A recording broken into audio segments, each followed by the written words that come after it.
ಯೇಸು ಕ್ರಿಸ್ತ ನಾಮದಲ್ಲಿ ಎಲ್ಲ ಆತ್ಮೀಯರಿಗೆ ನನ್ನ ಹೃದಯಪೂರ್ವಕವಂಥ ವಂದನೆಗಳು ಪ್ರೇರೆ. ತೆಗೆದುಕೊಳ್ಳೋಣ 34ನೇ ಅಧ್ಯಾಯ 18ನೇ ವಚನದಲ್ಲಿರುವಂಥ ದೇವರ ವಾಕ್ಯ.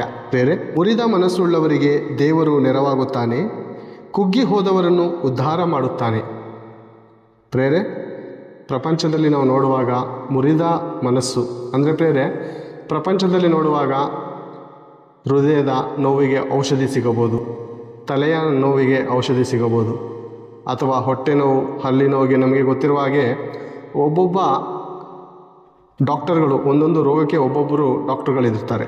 ಆದರೆ ಈ ಮನಸ್ಸು ಅಂದರೆ ಈ ಹೃದಯ ಮುರಿದು ಹೋದಂಥ ಮನಸ್ಸು ನಿಜವಾಗ್ಲೂ ತುಂಬ ನೋವು ತರುವಂಥ ಕಾರ್ಯವಾಗಿರುತ್ತದೆ. ಯಾಕಂದರೆ ದೇಹಕ್ಕೆ ನೋವಾದರೆ ಡಾಕ್ಟರ್ ಇದ್ದಾರೆ, ಈ ಮನಸ್ಸು ನೋವಾದರೆ ಎಷ್ಟೋ ಜನ ಪ್ರೇರೆ ಮನಸ್ಸಿಗೆ ನೋವಾದಂಥ ಕಾರಣಕ್ಕೆ ಆತ್ಮಹತ್ಯೆ ಮಾಡಿಕೊಂಡವರಿದ್ದಾರೆ. ಕುಡಿದು ತಮ್ಮ ಜೀವಿತಗಳನ್ನು ಹಾಳು ಮಾಡಿಕೊಂಡವರು ಕೆಲವರಿದ್ದಾರೆ ಅಲ್ವಾ. ನಾವು ನೋಡಿದ ಹಾಗೆ ಪ್ರೇರೆ, ನೊಂದು ಬೆಂದವರು ಅನೇಕ ಚಿತ್ರಹಿಂಸೆಗಳಲ್ಲಿ ತನ್ನ ಜೀವಿತಗಳನ್ನು ಕತ್ತಲ ಕೋಣೆಯಲ್ಲಿ ಕಳೀತಾ ಇರ್ತಾರೆ.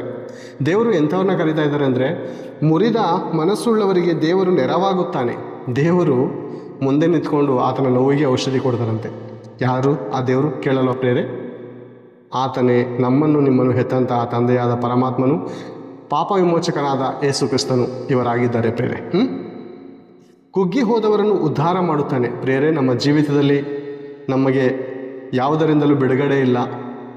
ಹೆಣ್ಣಿನಿಂದ ಮೋಸ ಹೋಗಿದ್ದೇನೆ, ಅವಳ ನೆನಪಿನಿಂದ ನನಗೆ ಬಿಡುಗಡೆ ಇಲ್ಲ. ಹಣದಿಂದ ಮೋಸ ಹೋಗಿದ್ದೇನೆ, ಆ ಒಂದು ಮೋಸದಿಂದ ನಾನು ಹೊರಗಡೆ ಬರೋಕ್ಕಾಗ್ತಾ ಇಲ್ಲ ಅಂತ ಒಂದು ವೇಳೆ ಆಲೋಚನೆ ಮಾಡ್ತಾ ಇದ್ದರೆ ಪ್ರೇರೆ, ಈ ದಿನ ದೇವರ ವಾಕ್ಯವು ನಿಮಗೋಸ್ಕರವಾಗಿದೆ. ಕುಗ್ಗಿ ಹೋದವರನ್ನು ದೇವರು ಏನು ಮಾಡ್ತಾರಂತೆ?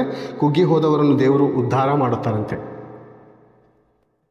ಪ್ರೇರೆ, ಆಲೋಚನೆ ಮಾಡೋಣ. ನಮ್ಮ ಜೀವಿತವು ಮನುಷ್ಯರ ಮೇಲೆ ಆಧಾರಗೊಂಡು ಯಾರಿಗಾರಿಗೋ ನಂಬಿ ಮೋಸ ಹೋದೋ. ಒಂದು ಸಾರಿ ಈ ಸತ್ಯವೇದ ಗ್ರಂಥದಲ್ಲಿರುವಂಥ ದೇವರನ್ನು ನಾವು ನಂಬೋಣ.